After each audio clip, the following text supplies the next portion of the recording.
Hi, everybody. This is Cynthia Kane, and I am the Librarian Liaison for the School of Library and Information Management. In this tutorial, I'm going to show you how to use a new program that we have on our library's webpage that's called BrowZine. BrowZine is a very easy and visual way of finding out if the library has access to electronic journal articles, or if we don't, how we can get access to them in other ways. So the first thing I'm going to do on my page is go to the library's webpage.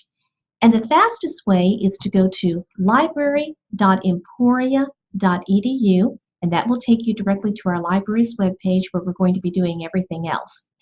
Now, when I am searching, a nice little trick that I like to do is to leave one tab always open to the library's webpage so I can easily navigate back and forth and I won't lose my searching in the process.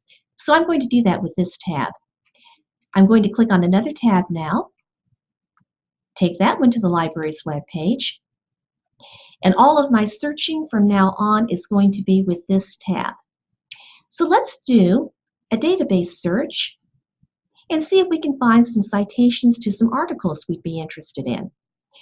We're going to go to the letter L and to a database called Library and Information Science Source, which many of you will definitely become familiar with as you progress in your SLIM careers. Now, when I click on the name of that database, you'll notice that I was taken directly into that. That's because I'm searching in my office here on campus. If I happen to be searching off campus, which many of you or most of you will be doing, you would get an introductory screen first that would ask you to enter your BrowZine username and password just to authenticate you as a current ESU student. So don't be surprised if that happens. Once I'm in a database, I always go to an advanced search because that really lets me limit my search and narrow and focus it much more accurately. So you'll notice that on my first two fields, I wound up saying that I wanted to search in the abstract. Now what I'm going to do here is focus my search to words in the abstract of an item, such as the abstract of an article, and that's going to increase my chances of getting more targeted and focused results for my search. So we're going to search for information literacy, and let's combine that with the word assessment. At this point, I'm not going to do any other limits. I just want to find citations and hopefully the full text of some articles. And I have 625 results, so that's quite a few to go through. Now, something you're going to notice immediately. The vast majority of these articles will indeed have the PDF full text available. Some will have HTML full text, which would just be the text, no accompanying charts or graphs or anything like that. But as we scroll down, we may well find, as we have with record number 5, that not every article is going to be available in full text. That's pretty common unless you are searching in a database that is guaranteed to be 100% full text in terms of articles. This one is not. So with record number 5, I might look at the article and I think, you know, that sounds really interesting. I would be interested in finding the complete full text of that article. I don't have that option right now, as you see here. But I don't want to do an interlibrary loan at this point for this article. The reason is I really want to see if our library happens to have access to the Journal of Academic Librarianship in electronic form. So you notice I just copied, I highlighted, and then I'm going to copy the title of the journal. I didn't highlight the title of the article. The reason is that at this point, I am interested in seeing if we have access to the Journal of Academic Librarianship as a journal, as an electronic journal. And now I will go back to my home page for the library that I left on this original tab. And we're going to go down toward the bottom of the screen. And this is where we see something called Search eJournals with BrowZine. This is where we want to be. I'm going to paste the title of this journal.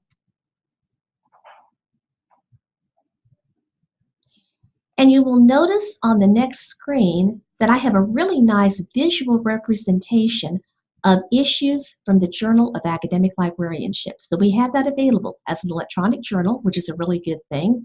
This took me to the most recent one available, volume 43, number 6. Now, I need to go back over here because it looks like I need March of 2017, volume 43, number 2. So let's go back to our BrowZine tab. We'll scroll down here until we find volume 43, number 2. And I got very lucky. There's my second result, students' perceptions of their information literacy skills, the confidence gap between male and female international graduate students. I'm now going to click on expand. And before we go any further, I want to bring your attention to something up here. You're going to notice that I happen to be logged into BrowZine with my email address, ckane1@emporia.edu. That's not essential. BrowZine allows you to create a free account, and when you do that, it makes it much easier to save articles. You can save searches, save tables of contents for research purposes. If all you are doing is just looking for an article, you do not have to be logged into a BrowZine account. It's just something that's there if you want some more advanced search options. So now we're going to click on Read Full Text.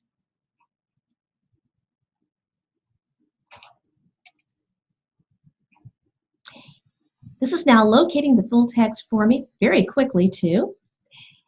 And I have the abstract of my article. And if I want the PDF, all I have to do is click on Download PDF and I'm good to go. So that was really very easy to do. Well, that worked very well for something that was available in BrowZine and we had as an electronic journal. But let's go back to our result list. And let's look for another reference to an article. We're going to keep going down here. Again, you'll see that a lot of these are still available in PDF full text.